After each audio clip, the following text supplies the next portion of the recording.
तुम्हारा काम वो है नहीं, जी जी, तुम उसके बारे में जानते नहीं हो। तो अब अगर कोई डॉक्टर ऑपरेशन कर रहा है तो तुम उसको झुटला कैसे सकते हो कि भाई तू नहीं कर सकता ऑपरेशन, तो या तूने नहीं करा, कुछ भी नहीं करा, तूने कैसे भाई पित्ता निकाल दिया, तूने कैसे गुर्दा निकाल दिया, तो हो ही नहीं सकता, क्योंकि मैंने तो पढ़ा ही नहीं।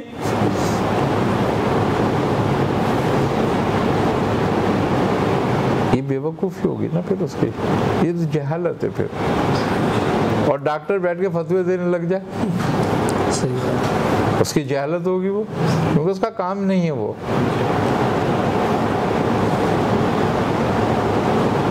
हर एक फील्ड है, यही हाल रूहानियत भी एक बाकायदा फील्ड है, बाकायदा इल्म है। ऐसे ही लाखों लोगों ने अपनी जिंदगी बर्बाद नहीं करी उसमें। क्यों सूफिया ने सारे ऐशो आराम छोड़कर उसके पीछे लगे रहे? उनको क्या परेशानी थी?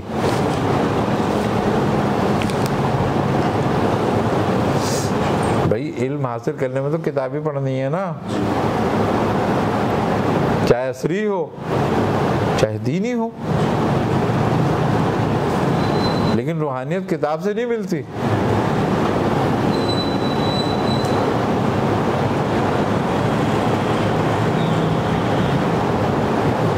उसके लिए अपना जिस्म, अपना नफ्स, अपनी रूह सबको हाजिर रखना पड़ता है, तब जाकर हासिल होती है।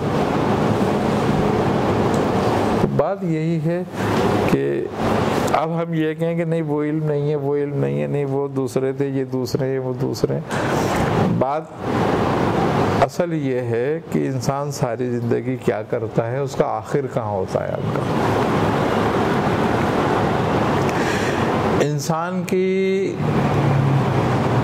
जो ईमान का दारो मदार है, उसकी कामयाबी का जो दारो मदार है, वो उसकी आखिरी सांस है।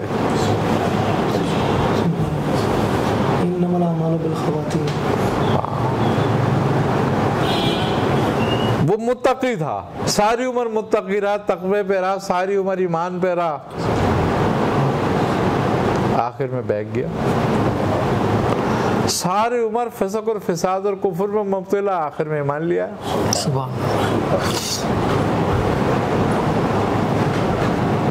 तो अल्लाह से दुआ खात्मा बिल खैर का करो कि सारे इल्म रखे रह जाते हैं आखिरी सांस पर। एक शख्स एक तोता लाया और वो तोते को बिल्ली खा गई, वो रोने लगा। लोगों ने कहा भाई तू तोता फिर लिया, तू धाड़े मार मार के रो रहा है तोते के मरने पर, तो तू दूसरा लिया। उसने कहा बात तोते की नहीं है, बात तो मुझे अपने अंजाम की लग रही है। उन्होंने कहा क्या? उसने कहा तोते को मैंने कलमा पढ़ना सिखाया था और ये कलमा रटता रहता था, लेकिन जब बिल्ली ने इस पे हमला किया ये कलमा भूल गया, चू चू चू चू करने लगा। तो कहीं ऐसा ना हो कि मैं कलमा रट रहा हूं मगर जब आखिर आए तो भूल जाऊं, जब मौत सामने आए तो भूल जाऊं कहीं।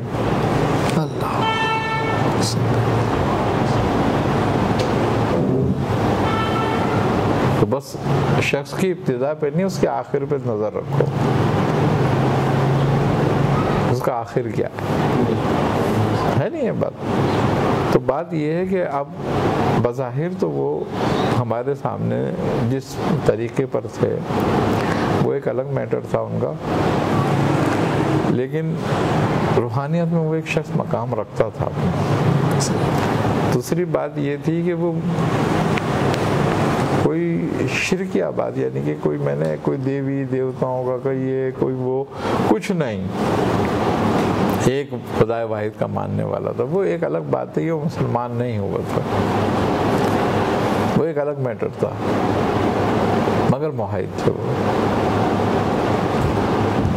अब वो क्यों नहीं हुए, क्या बात थी, या अंदर मुसलमान थे या न थे, मैं तो नहीं जानता इस बात को, अल्लाह ताला खैर रखे। आई ना समझ बात। और कभी हमने ये भी नहीं कहा कि अल्लाह मग़फ़िरत करे। सही। क्यों कि जिसके बारे में हम नहीं जानते कि वो बेसिकली क्या थे, तो इसलिए हम खामोश भी है इस मामले में। हाँ, जो मुसलमान उस्ताद थे उनके लिए तो हम कहते हैं अल्लाह ताला मग़फ़िरत करे उनकी, उन्होंने कलमा पढ़ा है, अब अल्लाह का मामला है, उनका मामला है। लेकिन जितने भी हमारे मुसलमान उस्ताद थे, अल्लाह का करम था कि सारे बड़े मुत्तक़ी और परहेज़गार थे, और ये शख्स भी बड़ा तक़वे वाला था। यानी कि दुनिया की तमन्ना ही नहीं थी उस शख्स को कोई। अगर वो चाहता तो अरबोपति होता, करोड़ोपति होता। बड़े बड़े सेठ उसके लिए अपनी जायदादों को, मैंने देखा कि लाखों रुपए उसके पैरों में लाकर डाल देते थे।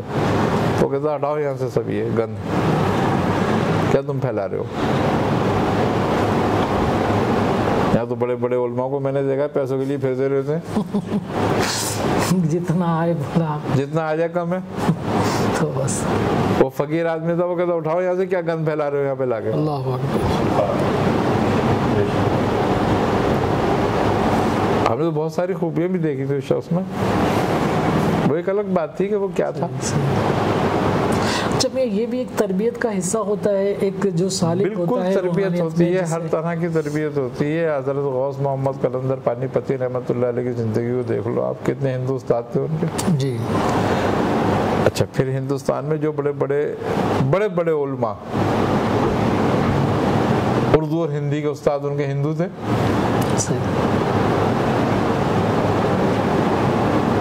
बहुत सारे ऐसे हिंदू थे। तो मकसद कहने का ये है कि वो एक अलग मैटर है, लेकिन हर चीज़ एक तरबियत के हिस्से में है। हमारा ईमान थोड़ी है वो। सही। हमारा ईमान क्या है, असल तो वो है, हमारा ईमान तो वही है कि शरीयत मुकद्दम है,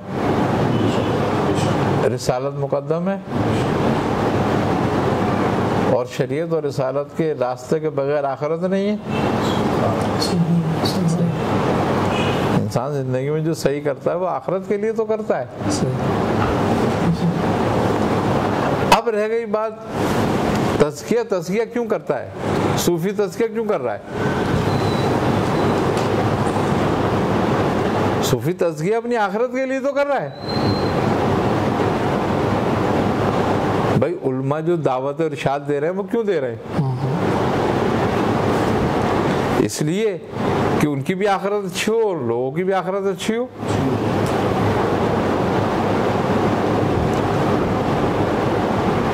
दीन का इल्म क्यों हासिल कर रहे हैं?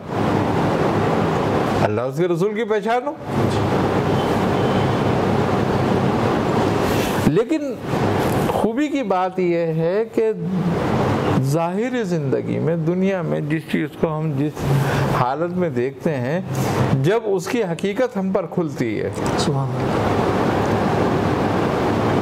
फिर उसकी कीमत का अंदाज़ा होता है। या तो वो बहुत ऊपर चली जाती है या बिल्कुल ख़त्म हो जाती है।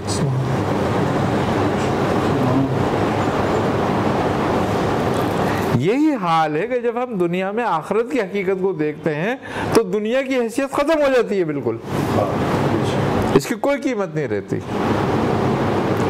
लेकिन जब आखिरत को निकाल कर दुनिया को देखते हैं तो फिर इसकी कीमत ऊपर चली जाती है। फिर हम ये समझते हैं सब कुछ यही है। तो अल्लाह ताला ने मोमिन को दुनिया में आखिरत की हकीकत दिखाई है रसूल खुदा के जरिए। तो इसलिए मोमिन की नज़र से दुनिया की कीमत ख़त्म हो जाती है और आखिरत की बढ़ जाती है। इसीलिए आपने फरमाया कि दुनिया मोमिन के लिए कैद खाना है और काफिर के लिए जन्नत है। कि दुनिया के में ही रहते हुए आखिरत की हकीकत को सामने वाज़ेह हो जाती है। तो इसी तरीके से जब अशिया की हकीकत हम पर खुलती है तो या तो वो बहुत ऊपर चली जाती है या बिल्कुल नीचे आ जाती है। अभी हम रसूल खुदा सल्लल्लाहु अलैहि वसल्लम को सिर्फ एक बशर देखते हैं,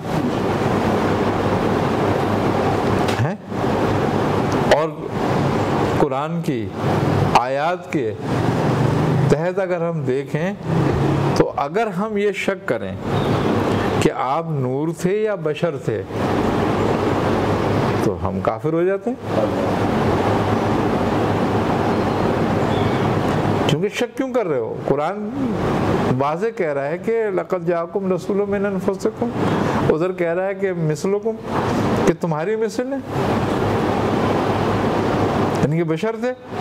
आप फरमाते हैं, कुरान भी कह रहा है ना, आप खुद फरमा रहे हैं कुरान में कि नबी कह दो इनको कि मैं तुम्हारी मिसल का बशर हूँ, तुम्हारी मिसल को हूँ। अब अगर इसमें हम शक करते हैं तो क्या हो जाते हैं? काफिर हो जाते हैं। लेकिन यही बात है कि जब हकीकत मोहम्मदी वाज़े होती है तो फिर कोई कुछ ज़बान भी नहीं खोल सकता।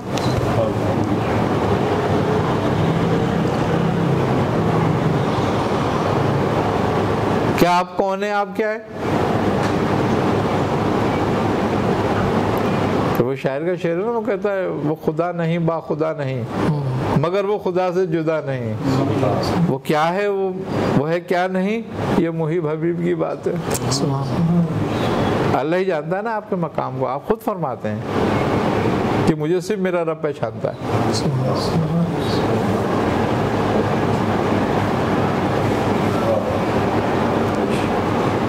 यही हाल है कि हम जाहिर में आपको बशर देख रहे हैं, मगर जब आपकी हकीकत हम पर वाज़े होती है, आलम इमसाल में हम पता नहीं क्या देखते हैं। अब आलम इमसाल पे तो किसी पे भी कदगत नहीं लग सकता, किसी पे फतवा नहीं लगता जब तक वो ज़बान से इजहार ना कर दे। ज़बान का इजहार तो नासूत में है ना, इमसाल में थोड़ी। यही हाल तमाम अंबिया की हकीकत का है। यही हाल कुरान की हकीकत का है कि जब कुरान की हकीकत खुलती है, इसका एक ज़ाहिर है, 9 बातिन है। और जब इसके बातिन खुलते हैं, बंदा बोलता है तो वो काफिर होता है, सूली चढ़ता है। हकीकत काबा क्या, जब वो खुलती है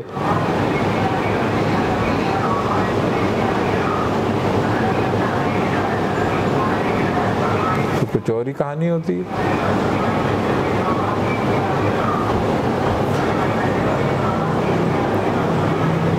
हकीकत काबा खुले तो फिर बंदा काबे का तवाफ थोड़ी बैतुल मामूर का करता है। सुभान अल्लाह, सुभान अल्लाह। तो बात यही है कि रूहानियत अलग चीज़ है, पूरा एक सब्जेक्ट है। जिस तरीके से ज़ाहिरी उलूम एक पूरा सब्जेक्ट है, इसी तरह रूहानियत पूरा सब्जेक्ट है। लेकिन रूहानियत जुड़ी हुई है, जिस तरह इल्म अमल से जुड़ा हुआ है। अगर अमल ना हो तो इल्म एक बुझा हुआ चिराग है। इसी तरीके से रूहानियत तज़किये से जुड़ी हुई है। अगर तज़किया नहीं होता तो रूहानियत भी नहीं पैदा होती, उससे जुड़ी हुई है ये।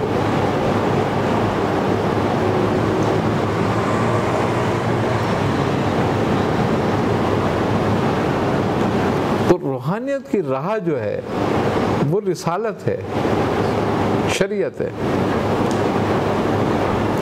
और रूहानियत की मंजिल तौहीद है।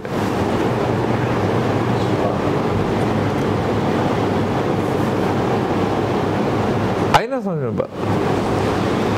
कोई अफ़आल तक पहुंचता है, कोई सिफात तक पहुंचता है, कोई ज़ात तक जाता है, लेकिन ज़ात की कोई हकीकत को नहीं पाता।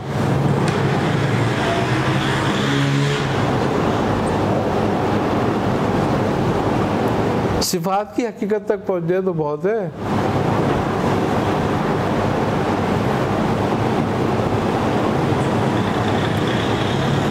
लेकिन रूह मुशाहिदा करती है। इसीलिए कहा है कि नबी जब तुमसे रूह के बारे में सवाल करें तो आप कह दो कि तुम्हें रूह के बारे में बहुत थोड़ा इल्म दिया गया है। कलीला, बहुत थोड़ा इल्म दिया गया है। तो रूहानियत रूह से तो है। तो इसके बारे में जब कुरान कह रहा है कि तुम्हें बहुत थोड़ा इल्म दिया गया है, तो तुम रूह की हकीकत को क्या पहचानोगे? तो जिसने बनाई है, जिसके हुक्म से तख्लीक हुई है रूह, जिसका अमर है, उस अमर को तुम नहीं पहचान सकते, उसके बारे में तुम्हें थोड़ा इल्म दिया गया है, तो अमर करने वाले की को कौन पहचानेगा? अल्लाह।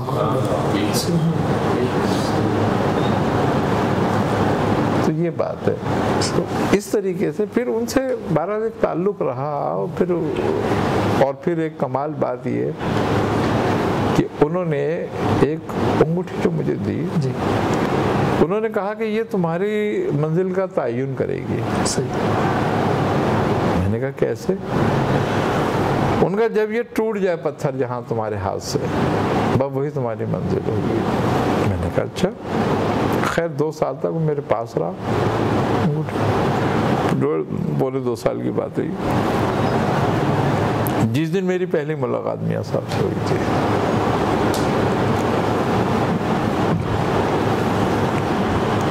एक हमारे दोस्त थे सूफी साहब, काले स्कूल पर आ करते थे। वो मुझसे कहने लगे आओ। तो इरफान मियाँ उनके रिश्ते के बहनों ही होते थे, दूर के। तो उनका कोई ताल्लुक था, मिलना जुलना था। तो वो मुझसे कहने लगे कि आओ, एक बुजुर्ग आए हुए हैं, उनसे मुलाकात करते हैं। अरे मैंने कहा यार मेरे पास इतना टाइम कहाँ है? कहने लगे नहीं चलो, तो थोड़ा सा वक्त लगेगा, उनकी ज़ियारत करके आ जाते हैं। उनके साथ में उनके कहने पे चला गया। मियाँ साहब, ये इरफान मियाँ जो थे, ये जो आयशा मंजिल है ना, जिसमें टेलीफोन एक्सचेंज है जी, उसकी बैक साइड में रहा करते थे। अच्छा। तो हम जब वहाँ मुलाकात के लिए गए, हम अंदर गए, बैठे जाकर, तो मियाँ साहब तशरीफ़ फरमाते, और भी लोग थे। तो मियाँ साहब उनसे बातें कर रहे थे कि देखो मियाँ, पहले हम सुनते थे कोई बुज़ुर्ग है तो हम मीलों पैदल चल के जाया करते थे ज़ियारत करने के लिए। अब अजीब दौर आ गया कि हर चीज़ मौजूद है, हर सहूलत मौजूद है, फिर भी ये किसी को ये तौफीक नहीं होती कि चलो कोई बुज़ुर्ग है तो उसकी ज़ियारत कर ले, जाके मुलाकात कर ले। अब मैं बातें तो हमारी ही थी सारी, हम खामोश। क्या बात है। खैर कहने लगे इंसान अपनी मंजिल पे पहुंच ही जाता है आखिर। सुभान अल्लाह।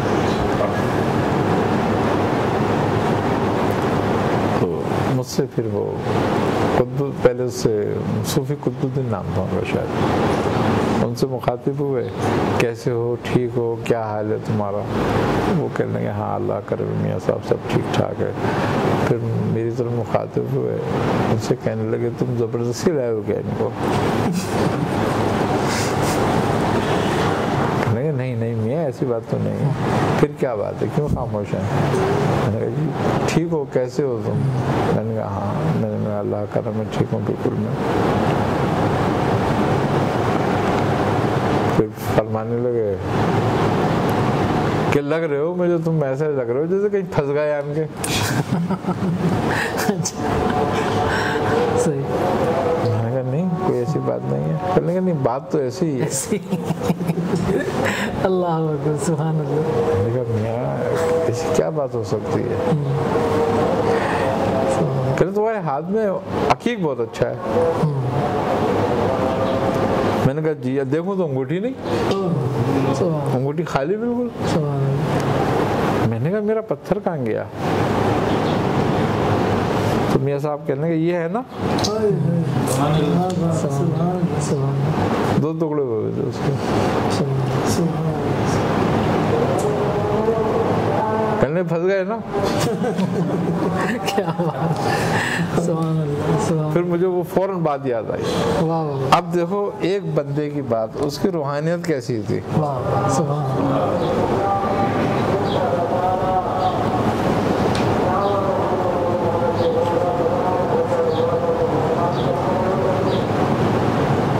इस हद तक पता था। हाँ,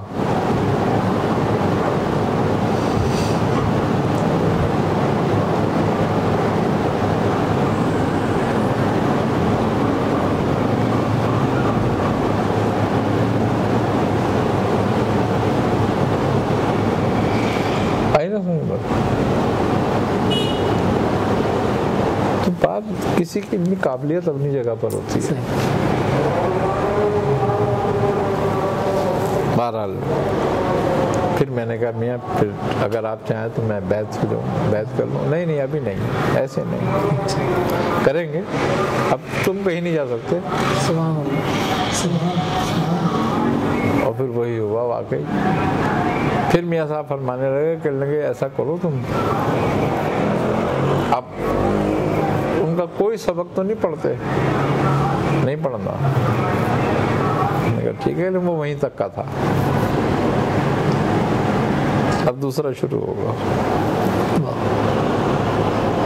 मैंने कहा फिर तो फरमाने लगे कि एक शर्त है हमारी मुरीद करने की, पहले जाओ 40 दिन अमल करो एक। मैंने कहा क्या? फरमाने लगे कि ईशा के वजू से तहज्जुद की नमाज पढ़नी है, सुभान अल्लाह, सुभान फजर की, और उसमें तहज्जुद भी होगा, सब कुछ होगा, और जिक्र भी दिया एक, ये जिक्र भी करना है। खैर वो बड़ी मुश्किल हो गई हमें, करीबन 6 या 7 महीने लगे थे मुझे उस अमल को पूरा करने में। वो 10, 12, 15 दिन जाते फिर गड़बड़ हो जाती, तो 6-7 महीने लग गए।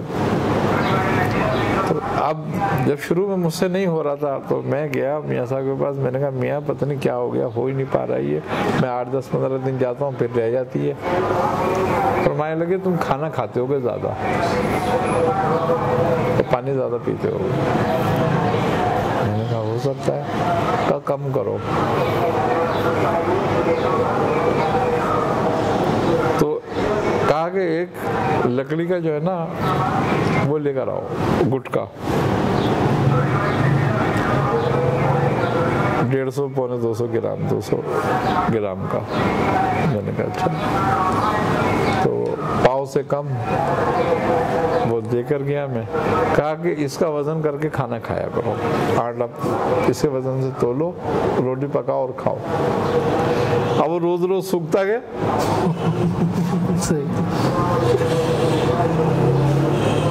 उसका वजन हल्का होता गया।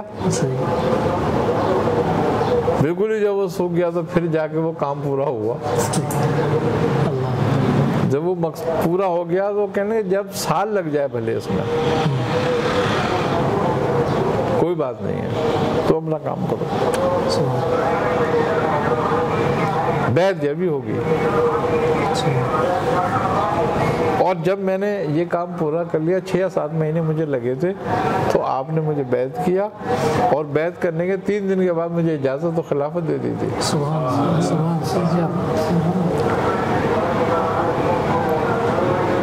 रियाजत तो उन्होंने बहुत करवाई।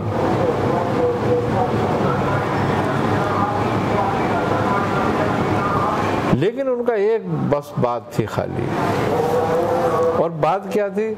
बात ये थी कि कोई भी रियाजत तुम्हारी दुनियावी मकसद के लिए नहीं है।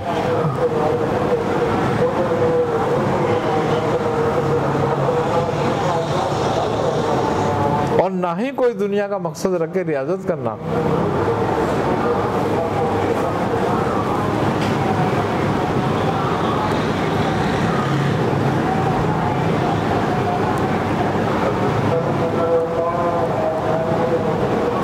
आज तक कोई भी पढ़ाई हमने जो करी, जो भी रियाजत करी, जो भी जिक्र अस्कार करे, शुगल किए, जो भी कुछ किए, कभी किसी दुनियावी मकसद के लिए नहीं किया। कभी जहन में ये नहीं ख्याल आया कोई मौकिल आ जाए, कोई जिन आ जाएगा, कोई भूत आ जाएगा, कोई वो हो जाएगा। खुद ही दौराने अमल पढ़ाई हैं, कोई चीज़ें आती रही जाती रहीं, मामलात होते रहे, वो एक अलग मैटर था बिल्कुल। मगर हमारा इरादे से कभी नहीं करा ये काम कि ये चीज़ की तस्खीर हो जाएगी या ये चीज़ की तस्खीर हो जाएगी।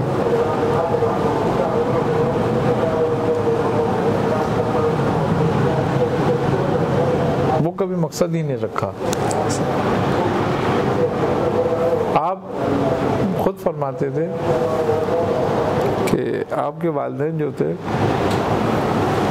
वालिद आपकी जब फरमाते थे कि 1 साल या 1.5 साल उम्र थी तो वालिद का विसाल हो गया था, और जब 6 साल की उम्र थी तो वालिदा का विसाल हो गया था। अब ये बिल्कुल अकेले हो गए थे। लेकिन इनके जो पीरो मुर्शिद थे वो शायद इनके मामू होते थे रिश्ते के।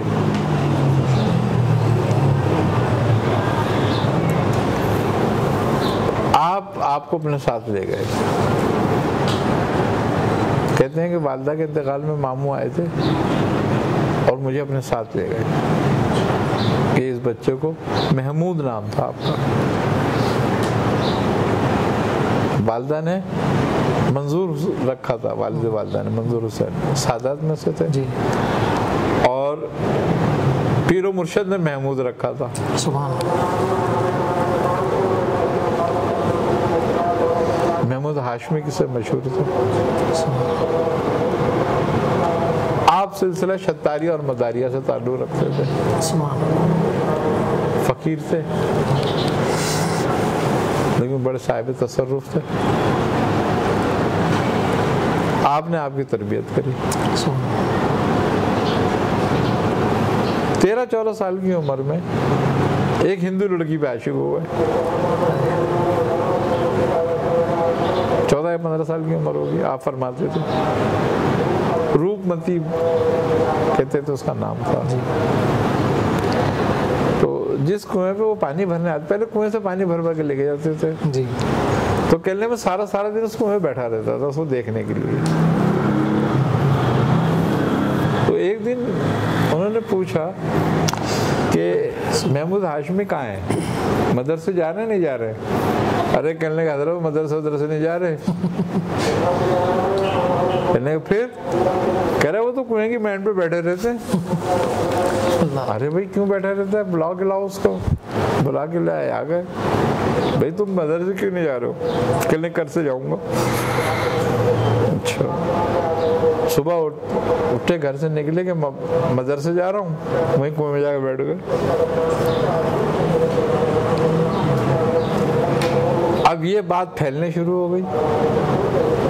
अब वो एक दिन उन्होंने पूछा कि क्या हुआ उसको, महमूद कहाँ है? उन्होंने कहा हज़रत वो तो वहीं पानी भर भर के लोगों को देते रहते।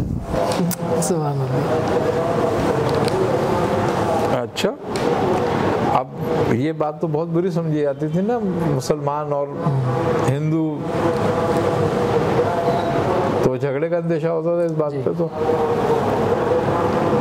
उन्होंने बुलाया, कहने बुलाओ उनको। कहने हजरत उनको 2-3 दफ़ा कहा है, वो आते ही नहीं है। अच्छा, उन्होंने कहा कि जाओ उसको कहना कि तुझे रूपमती बुला रही है वहाँ पे, वो वहाँ आई हुई है। उनको कहा भी तुझे रूपमती बुला रही है, तो भागे हुए आए तो आप हुजरे में बैठे हुए थे। तो देखो तो अंदर रूपमती बैठी है। अंदर पहुंचे फौरन, अरे कहने लगे रूपमती। तो मियाँ साहब दादा मियाँ फरमाने लगे, अरे हम भी तुझे रूपमती नजर आने लगे। क्या बात है, सुभान अल्लाह, सुभान अल्लाह। अरे कहने लगे हजरत मैंने तो रूपमती को देखा था, तो आपने फरमाया अगर तू देखे तो हम ही रूपमती हैं। वाह वाह, सुभान अल्लाह।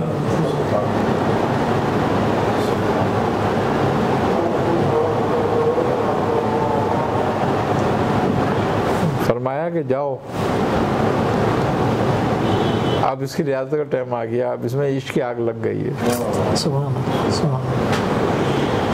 30 साल आपको हवेली में उन्होंने बंद रखा है। एक कमरे में रियाजत करते थे बस, खाना पीना